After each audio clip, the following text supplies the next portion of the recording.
Well, it's Wednesday, so we're going to start something new called Wacky News. Yes, where we talk about something that's not so very scary, but a bit funny, honey.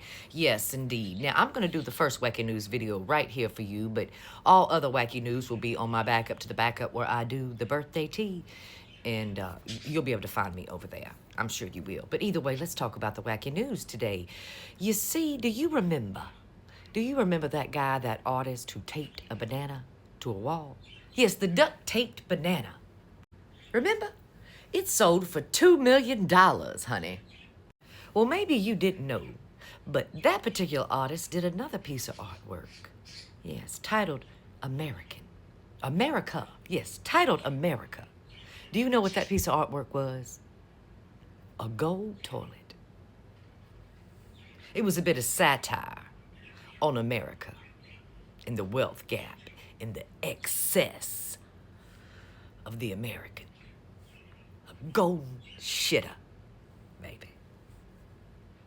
I do find that quite satirical and funny. But either way, it just so happens that back in the day, that particular golden toilet was on display at the Guggenheim in New York, back when that man, the orange one, was in charge of the land, his first go-round in White House town.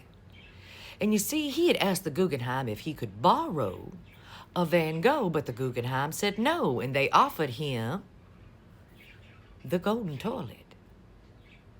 By the way, that golden toilet is worth $6.4 million.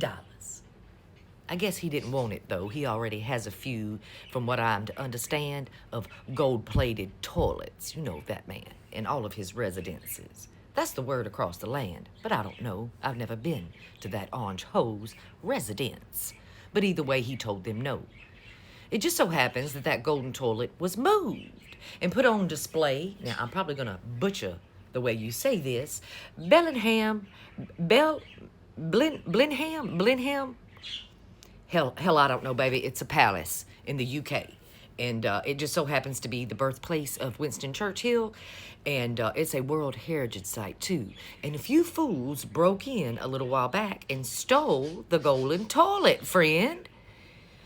Now, they found another guy to try to help them sell the golden toilet.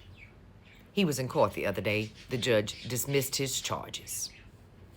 He'd never been in trouble before, they say, and, well, he got played by the guys who stole the toilet. They let his charges go. They still haven't found the guys who stole the toilet, by the way, and they still have not recovered the toilet. They're assuming that the toilet must have been chopped for bits and pieces and parts and spread out and sold. But you never know. Maybe, just maybe, somebody on the black market got that golden toilet. Who really knows? Has anybody been to Daddy's lately to see if he might have this golden toilet? Not the plated one, but the real one. Either way, I thought this news story was quite funny today. Because America, yes, is a gold-plated toilet.